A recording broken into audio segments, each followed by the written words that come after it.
Sup? This is Groovy Tony. You're tuned into Moriocho Radio. Another installment of Dokgo here.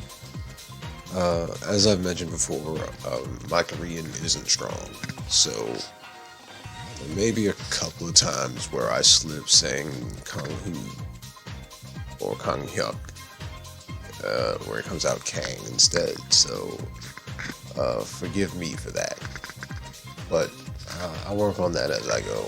I'm finding that these are a lot easier to come out now that I've got a process. When I first started, I had absolutely no idea what I was doing. I just kind of, just started winging it, but as it is now, I still have no idea what I'm doing, but I'm a little better at not having an idea. So, listen, you see the shirt. You know what's going on. That being said, I just want to say I encourage anybody who, if you just want to start something, if you want to do something, just do it. There's plenty of reason to not do something, but the only reason you really need to do something is that you want to. So, just go ahead and do it. Alright, well, that being said, that's enough of my rambling. Let's get into it.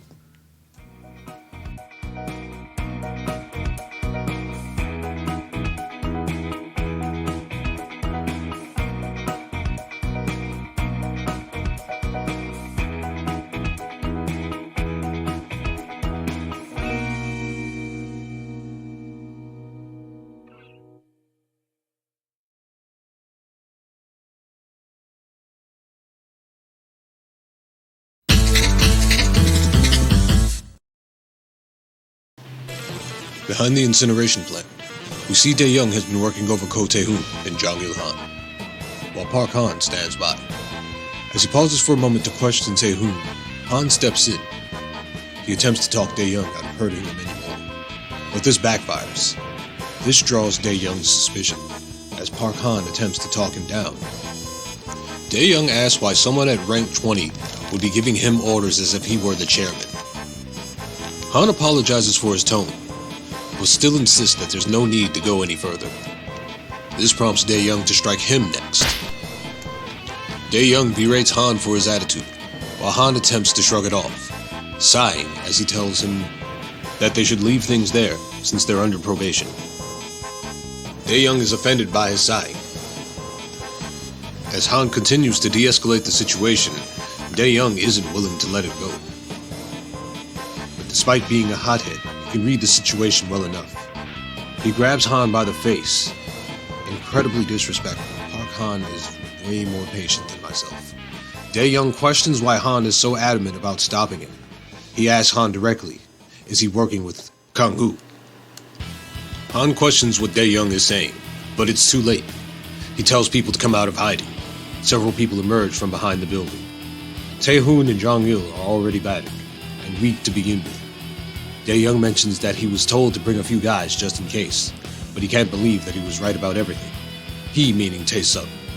Tae-sup seems to be more of a thinker than Suk-hyun, having calculated what was likely to happen rather accurately. That's when they're approached by generic henchman number 3 and the son of Zorg. Park Han assesses the situation. The guys who showed up are in the lower ranks. They aren't part of the royal bodyguards. With Hong Dae-young, whose full name is told to us for the first time, it'll be 6-on-1. Han knows he could beat Dae-young 1-on-1, but the current odds will be a bit difficult. On top of that, he isn't even sure he's on Kang Hyuk's side. He still doesn't know how capable he is. But we're getting a good idea of just how capable he is right now. Meanwhile, Kang Hyuk is showing Tae-sup his fresh new kicks, as a clean Nike sneaker slams right into his face. Hyuk has Tae-sup where he's keeping the others, probably thinking they're being held hostage since they're kinda weak. Tae-sup doesn't answer, and immediately goes back on the attack. However, before he can even raise his fist to swing at Hyuk, he's already been nailed in the chest with a knee, knocking the wind out of him. He hits the ground, and Hyuk allows him to stand up again before asking him where they are. Tae-sup realizes that he's underestimated Who, but the fight will probably be over before he realizes he was going to lose no matter what. Tae-sup is now attempting to pause the fight to regain his bearings, but Hyuk isn't some amateur that'll give him time to rest.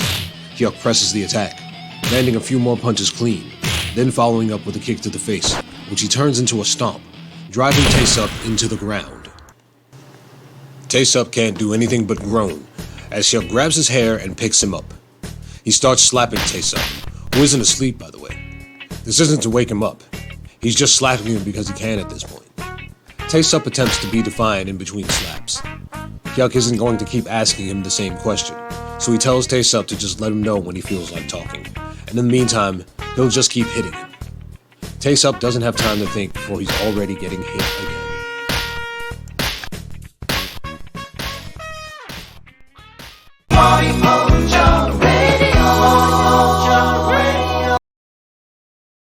It's always hilarious to me the way Dae-young gets mad at Park Han sighing at him. Like it just reminds me of people from New York and how they get offended by every little thing. I know because I'm from there, and I get offended by every little thing. Everything. Like if somebody were to sigh at me like this, I probably would be annoyed too. Like who the fuck do you think you are? But that's probably why I left the city, and why that was for the best.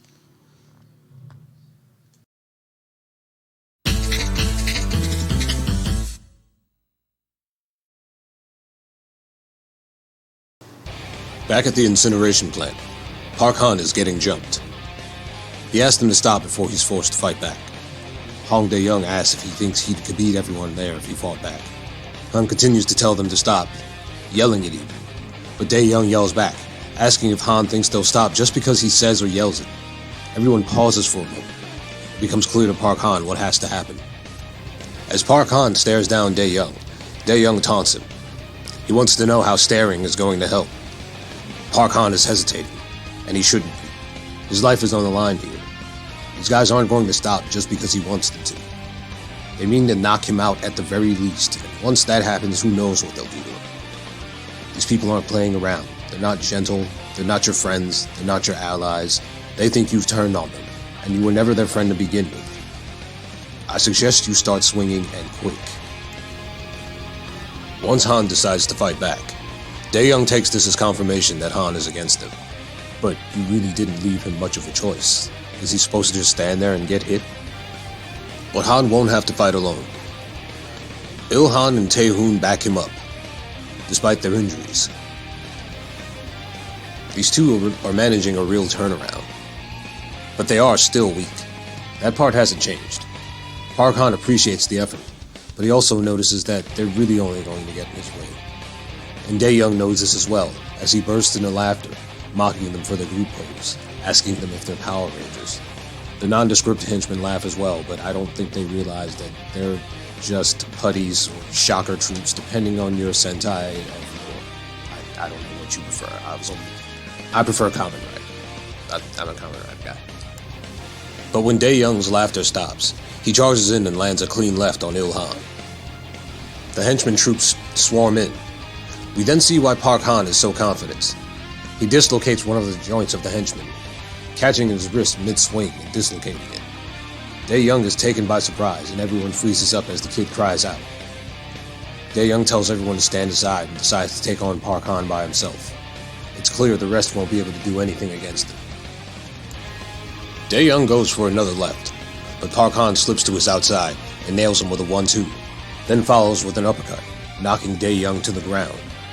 Park Han tells everyone that they left him with no choice, and now he'll have to hurt every one of them. They brush off his remark and mock him, saying that Ko Sung-chul was the one who should have had his spot. This, along with the numbers they have, make them think they can win. And for a little extra edge, they all pull out knives. This causes Han to hesitate, but when he does, Tae-hoon emerges with a wooden bat. Where did he get that? Either way, he's got it. He calls them all cowards for bringing knives to a fight. As they brush it off and rush into attack, Tae-hoon swings away. Il-han runs interference, throwing cans, rocks, bricks, whatever he can. This catches them off guard, but not long enough to stop Zorg from stabbing Tae-hoon in his back. Park Han looks on in shock. No, really. Where did he get that? And why didn't he use it sooner? Like, as soon as you saw, like, 5 guys, you should have pulled that out. Like a fist fight.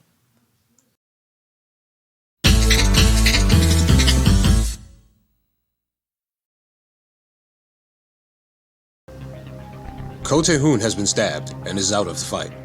Park Han tells the knife-wielding henchman that he won't let them walk away now that they've stabbed Tae-hoon. But Zorg is feeling himself, and the rest aren't shaken at all. And on top of that, Hong Dae-young is back in the fight. He's taken Yang Il-han hostage, keeping him in a chokehold while talking to Han. He tells him that it was a lucky shot, and that's all it was. Han tells him that taking someone hostage doesn't make him look good. But the royal bodyguards aren't picked because they adhere to codes of honor and worry about how they look. Dae-young doesn't give a damn about how he looks. He dares Han to try something, tightening his grip on Il-han. Park Han tells Dae-young not to be a coward, but Dae-young reminds him that he doesn't seem to understand the situation and tightens his hold on Il-han once more, who is clearly in pain. Han asks Dae-young what his demands are, and Dae-young tells him to get on his knees. Whoa. Han hesitates for a moment until Dae-young puts more pressure on Il-han. Park Han gets on his knees and is immediately attacked by the guy whose wrist he injured, taking a kick to the face. And once he hits the ground, the rest of the group begins stomping on him. Il-han is a hostage. Tae-hoon is stabbed and Han is now getting stomped out. So it turns out he was right about them getting in his way. Dae-young tells one of the small-timers to give Tae-sup a call, stating that he should be done with what he was doing by now. However, back at the park, we see that Tae-sup is face down and out cold. Suik is on his knees copping a plea, trying to convince Kang Hyuk that it was all Tae-sup's idea and that he doesn't know anything. Based on the fact that he's asking Suik and Tae-sup is out cold, as well as the fact that he's still in the park, we can assume that Tae-sup never gave up any information. So, good on him for not being a snitch, I guess. Suddenly, a sound comes from Tae-sup. His ass is ringing. Hyuk must have hit him pretty hard. Oh, wait, no. That's his phone. His phone is ringing. One of the small-timers is on the phone. He thinks it's Suik he's talking to, and tells him to tell Tae-sup that they're by the incineration plant. Dae-young questions Suik picking up the phone. The henchman says that Tae-sup is probably too busy beating up Kang Hyuk. This makes everyone think that Hyuk has been beaten, and this prompts Dae-young to start beating on Il-han some more. Il-han turtles up and begins to cry, begging Dae-young to stop. I said they were going to pay their dues, and I meant that in more ways than one. Dae-young actually honors his request, and turns his attention to Han, who is sitting nearby, seemingly having given up. Dae-young asks Han if he formed a group with Hyuk, but he says he didn't. Dae-young then tells them to just keep beating on everyone until Tae-sup arrives. They really weren't kidding about this being the perfect place to beat someone up. Not a single teacher has shown up. The trio finds themselves getting stomped out. And just before Dae-young goes in for the final hit, a rock zips past his face. He asks who threw it, and Kang Hyuk answers, I did. A hero arriving at the last minute.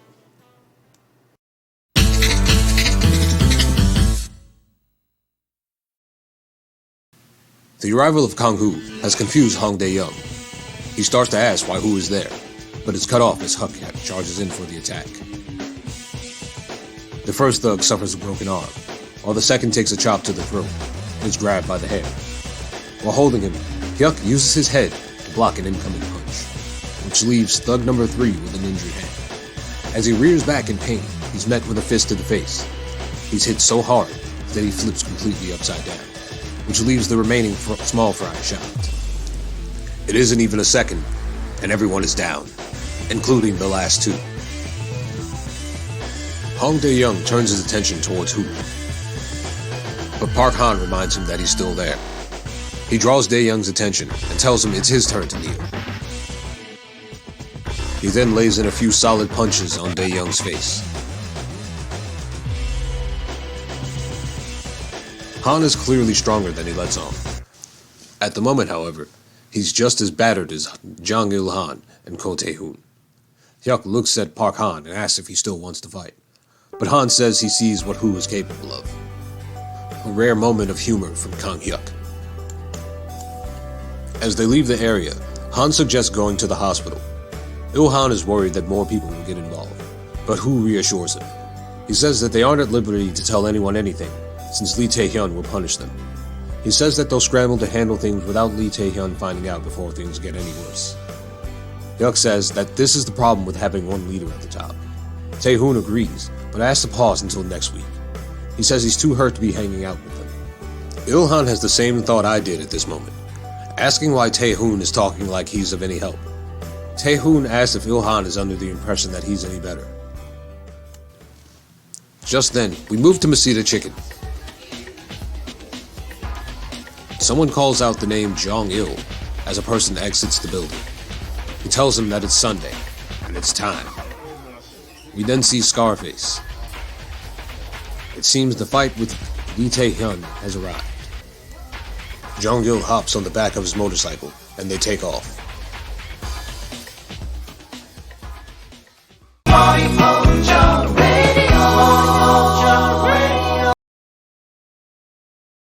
Just for anyone wondering, RX-78-2 is the serial code for the original Gundam piloted by Amuro Ray in the original Gundam series. I'm not a big fan of Gundam, but that's one of the only ones that I've watched, along with Wing and G. Not that I think the others are bad, I just never had any incentive to watch them. But I might get around to it someday. But just a bit of trivia for you.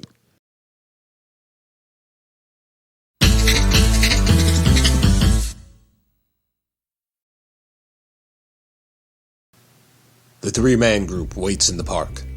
Tae-hyun asks if there's been any word. A young man with long hair and a toothpick in his mouth reassures him. He carries a bit of aura to him. He must be someone. Just then, he announces their arrival.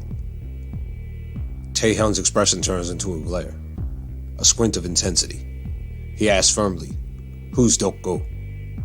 Oh, if only he knew. That's when Jong-il tells him that Dokgo isn't here. Tae-hyun says that he was only here to fight Dokgo, and that he has no need for bottom feeders like them. This doesn't sit well with the big man. Tae-hyun turns to the mediator, saying that this is annoying, and asking him what the hell this is. The mediator, Toothpick, takes responsibility, but tells them that the odds are in their favor with 3-2. Tae-hyun takes offense to that, shouting at Toothpick about mocking him. He says he has no time to waste on them, and that they can call it their win and return to wherever they came from. The two young men are expressionless, but it's clear they're getting tired of his attitude. Tae-hyun and company move to leave, but a shout rings out, "Yo!" and they stop in their tracks. Motorcycle Man begins to taunt them, while Jong-il laughs to himself. He asks if they're scared, and that seems to set Tae-hyun off immediately. He tells Jung-hoon to take care of the big man running his mouth. Jung-hoon doesn't hesitate. Around this time, we see Hyuk working out at home, doing one-arm push-ups. I did one of those once. Once finished, he begins his art project, writing on the wall. As always, assessing the situation as accurately as possible, rather than going after each and every one. He's decided it would be best to prioritize the most important numbers. Just then, someone shows up at his door, unannounced. Very rude. But it turns out to be Park Han. Hyuk asks Han how he knows where he lives, since he never told him. That's when Han tells him that he and Sung Chul came here to get him a year ago, right before the incident at the park. He asks if the group knows where he lives, but Han tells him no. He then asks why he's there. Han says that they need to come up with a plan, and asks to come in. But Hyuk tells them they should go out instead, so he can keep his wall safe. He trusts Park Han, but not that much. He doesn't know exactly where he stands just yet, and it's best if he doesn't let too much of his plan go. Jung-hoon's punch is thrown and caught mid-swing. This shocks Taehyun and Pal-young. But Jung-hoon also breaks free, and this catches the interest of his opponent. He seems the big man loves a good fight.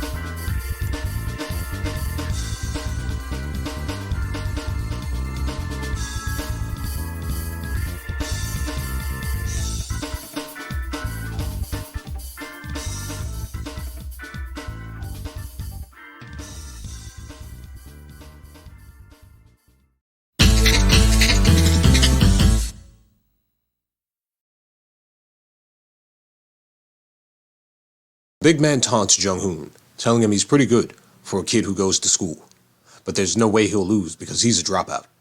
I guess being a dropout would mean you have a lot more time to spend fighting.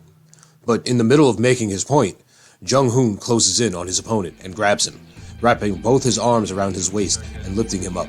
Suddenly, Ponytail is being thrown to the ground while in the middle of a sentence. Jung-hoon takes a moment to mention that he picked up some wrestling in elementary school.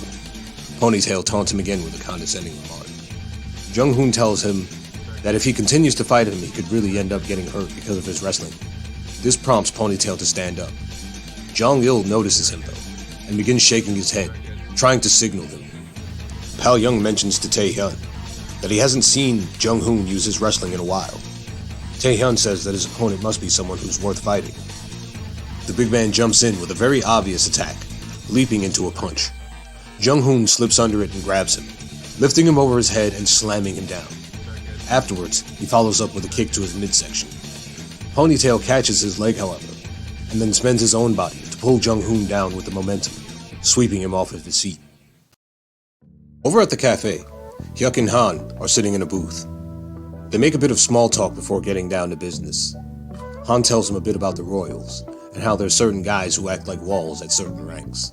Meaning they create a skill gap between themselves and the guys below them. Walls that they just can't get over. Back to the fight, Ponytail has Jung-hoon locked up by the leg, twisting his ankle at the same time. Jung-hoon tells him to let go and to fight him seriously. But why would he do that?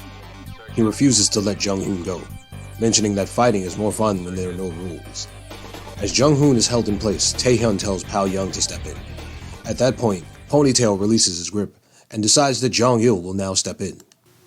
As they switch places, Ponytail mentions that he can't wait to have a go at Lee Taehyun, but Jong-il has no such enthusiasm. He says that this is as far as he goes. He isn't enthusiastic to fight, but he isn't hesitant either.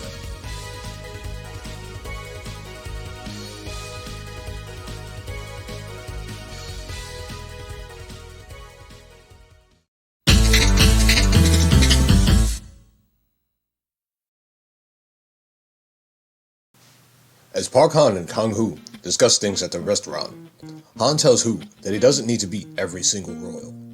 He just needs to take down the ones that really matter. He says as an example, if he were to beat rank 15, beating the guys who are similar to him will be taken care of as well, reaching up to rank 12, meaning that they're all similar in strength, so beating one means he shouldn't have a problem with the rest. Hyuk asks who rank 15 is. Han answers with the name Ryu Suk-hee, who's apparently a much better fighter than Choi Tae-sup. He also rarely comes to school. For Hyuk, that seems to be to his advantage. It's much easier to attack a man outside of school than in. Han tells him that though that's true, they move as a group, so he would have a hard time getting the Suk-hee alone for a fight. While they have their talk, the fight in the park continues. Jong-il is quick. Too quick for Pal-young to land a hit on. In between striking him, Jong-il taunts Pal-young. His hits barely faze Pal-young, which keeps him from losing his cool. He analyzes Jong-il as the type to bait his opponent with weak punches and aim for a counter kick when they lose their cool and make a big move. He keeps his cool. He plays into Jong-il's tactics. When he gets a chance, he rushes Jong-il and knocks him to the ground with a hammer fist to his side. It's a vicious hit, primitive in a way, but very effective. Before Jong-il has a chance to get to his feet, Pal-young grabs him and lifts him over his head, almost with no effort. He then slams him to the ground hard. It would seem this really is as far as Jong-il goes. This immediately sets off the other man. He loses his cool, shouting at Pal-young. Pal Young taunts him in return. This causes him to get more angry.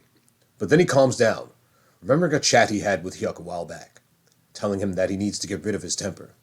He tells him that those who excel in life are people who don't give in to their emotions. When asked, "Doesn't it bother you when someone talks bad about your parents?" Hyuk responds, "Of course it does, but it won't do any good to show it. It'll only leave openings for your opponent to utilize." When asked if it doesn't matter if he's up against someone weak, Hyuk responds that if you get mad at someone weak, you'll just end up hurting them more.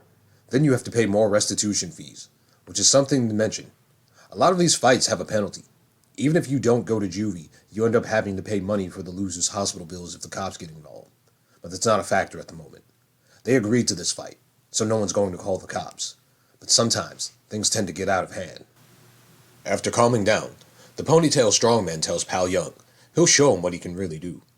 Pal Young says he'll let him get the first hit. I wouldn't. But you do you, my man. We see over at the police department, Inspector Kwang Min and his partner are conversing. As they talk, he brings up an incident where a teenager killed a 40-year-old man who told him to stop smoking.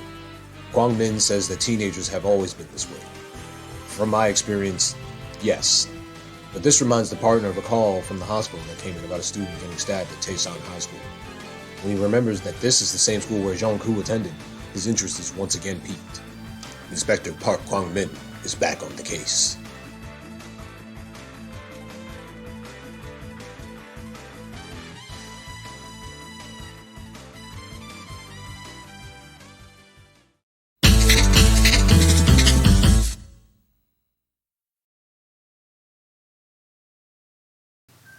Still at the restaurant, Park Han and Kang Hyuk continue their conversation. Han says that he should be able to win against the Royals up to rank 12. That's when Hyuk makes a proposal. Out of 12, 13, 14, and 15, Hyuk will take on 3, and Han can take on the last one. Hyuk's confidence is inspirational, to say the least. Han says that might be a bit dangerous. He wonders if Hyuk has any friends that he can ask for help. He says that he does, but that he doesn't want to be in his debt. Park Han asks his name, and then we hear that name again, Pyo Tae-jin. The fight at the park carries on. Ponytail, that is, Pyo Tae-jin, is driving a fist into Pal Young's gut. Pal Young is knocked to the side, clearly in pain from the blow.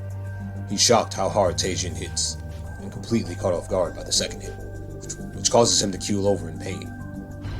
Tae-jin is shocked that Pal Young is still standing, while Pal Young asks if that's all he has. Bravado.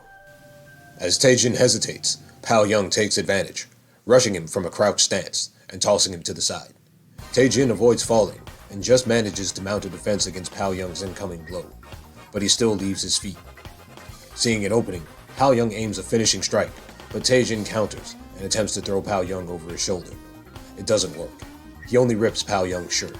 While watching from the sidelines, Lee Tae-hyun notices that Tae-jin seems to know how to fight. He remarks to Do Jung-hoo that Tae-jin seems to be hiding what he learned, or didn't learn it completely. Tae-hyun seems to have an eye for fighting. Jung-hoon asks if he thinks that Pal Young could lose, but Tae-hyun says that he won't lose, but that it will be difficult for him to win as well, as long as Pal Young doesn't back down. Pal Young and Tae-jin lock up. Then, Tae-hyun grows impatient. He says he'll finish it. Pal Young says give him 3 minutes, and Tae-hyun concedes. This strikes a chord with Tae-jin, but then he notices as Pal Young breaks his grip and goes in for a double leg takedown, that he seems to be betting it all on this final strike. Tae-jin is taken down and Pal Young takes a mount position, pinning Tae-jin's arm with one leg and grabbing his free arm. He raises a fist in the air. And Tae-hyun remarks that it's game over.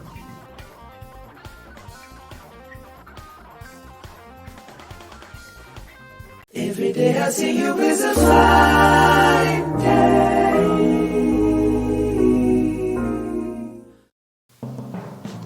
Pal Young pounds on Tae-jin's face a few times before the median breaks it up. Pal Young ceases his attack and stands up. Tae-jin says that he doesn't think that he could beat him. Pal Young says that they're equal in strength, but that Tae-jin doesn't have the will for it. Tae-jin tells him not to rub it in. That's when Tae-hyun respectfully hands him his shirt and asks him his name, as he tells him that he's good with his hands. He tells him that his name is Pyo Tae-jin. Tae-hyun immediately remembers Hwang Sung-hwan's words. He asks Tae-jin directly, "Do you know Kang Hyuk?" Tae-jin pauses for a moment. "Kang Hyuk?" He says he knows him, and Tae-hyun asks how. He then remembers what he said to Jong-il when they scheduled this fight. He then tells Tae-hyun that he's nothing but a bookworm. Tae-hyun doesn't say anything else, and he and his guys leave. But he's still suspicious.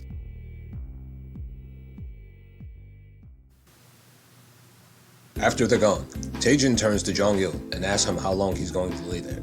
Then he turns to the mediator, named Kim Enbu, and tells him to make sure he lets everyone know that they lost to the trio of Tae-san-hai. Enbu seems to be tired of hearing it, asking him how many times he's going to say that. Jong-il sits up, telling Tae-jin that he should have finished it sooner and that he thought he was going to die of boredom. Tae-jin says he didn't want to finish things too quickly, but that he saw a chance when Pao Young went for his last move. Jong-il asks Tae-jin if he thinks Pao Young would have lost if not for that move, and he answers, probably. Jong-il comments that there probably won't be anyone trying to come after them now.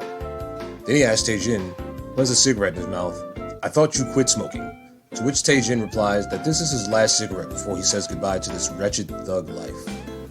The signal that Jong-il gave Tae-jin earlier was to remind him to keep his cool and lose the fight. The entire purpose of the fight was to lose and spread the word so that they could retire without people continuing to try and fight them. These two want to live an honest, normal life. But it's hard to do that when you sit as sort of a proving ground for others. Enbu remarks that he's surprised that Tae-jin was able to keep calm after hearing Do Jung-hoon talk about wrestling, since he was on the varsity team. Tae-jin says to him, "You try forking out 50 million won in restitution." A little insight into why Tae-jin no longer attends school. Then he says that Jong-il did good with his bare hands, stating that he usually can't do anything without a weapon in his hands. Jong-il remarks that knives are for pussies. "Well, Jong-il, I guess I am what I eat, cause I play for keeps." Anyway, the two of them lay back on the park ground and enjoy the weather. It's nice out. They talk about the future. Tae-jin wants to get his license. Jong-il aims to get his GED. Tae-jin also says that he wanted to fight against Lee Tae-hyun. Jong-il says that he's the type who needs to use techniques to win. As he comments on retirement, Tae-jin wonders how Hyuk is doing. Meanwhile, back at the restaurant, they're still discussing the plan. They want to get Ryu Suk-hee first, then draw out the next three guys and get them all at once. Han says that to get to him, they need to go after him at night since he skips classes all the time. Apparently, he works as a club promoter at night, and the club belongs to the Mafia. Who says that in order to get to Suk-hee during the day, they'll need to skip school. So he tells Han to tell him where to find Suk-hee, and he'll take care of him. Suk-hee spends his time during the day looking for average students to rob, but he walks around with a weapon at all times.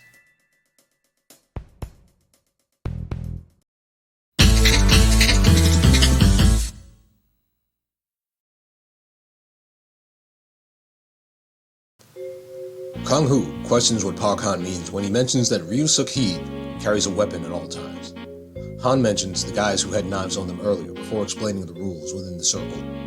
None of the guys who carried knives were royals, but members of the royal bodyguards don't carry weapons since they need to be good with their hands. The guys who aren't royals were told by Lee Tae-hyun to carry weapons for fighting people from other schools, since most of them are subpar fighters, like Ko Tae-hoon or Jang Il-han. It's really just a scare tactic. However, Suk-hee isn't in school most of the time, so he carries a weapon as he moves about town. Hyuk questions what rank Suk-hee is in terms of fighting ability, and Han says he's easily above 12. We cut to Detective Park Kwang-min. Inspector.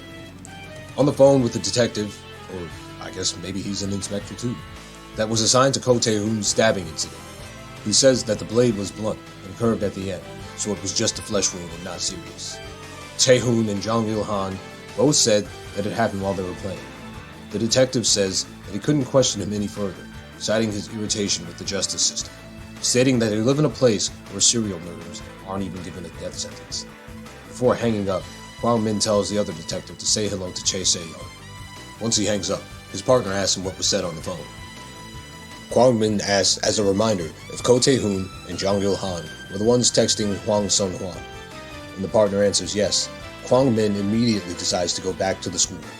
Once there, the principal complains about his presence being a disruption to the school, stating that Hwang Sun-hwan is no longer a student. Kwang Min continues talking like he didn't hear the principal at all, and tells him to arrange a meeting with Ko Tae-hoon. The principal concedes, but also tells him that the next time he needs to question a student, to do it outside of the school. He says this as if the same cop hasn't ignored everything he's said thus far. Over at a PC cafe, we see someone playing a game, smoking in front of a no smoking sign. Based on the language he's using and the fact that he gets up, I assume the game didn't go his way. Get good, loser.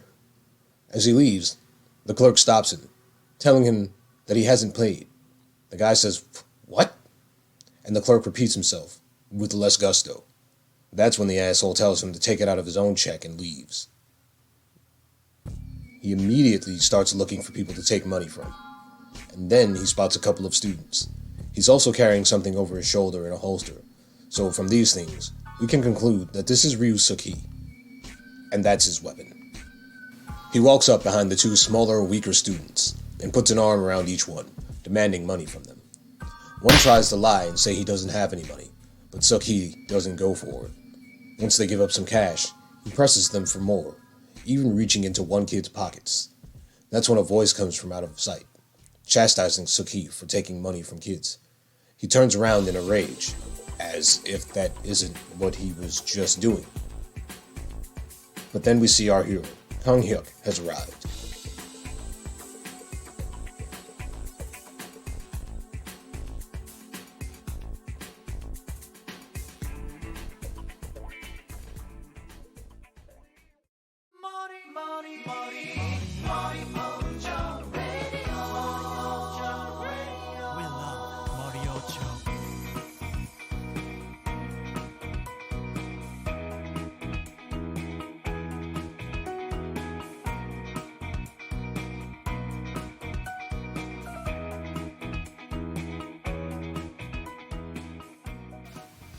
Something I didn't mention during the fight was that Tae-jin mentions that Pao-young is lucky he doesn't have a knife, and Jong-il has kind of a funny reaction, and that's because Jong-il is a knife master.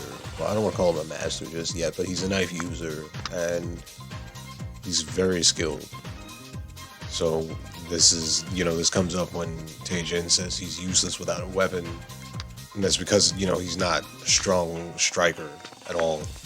But when you put a weapon in his hands, he's like one of the most dangerous characters in the series. But, I didn't want to give that away as the fight was happening, so I just kind of, held on to it.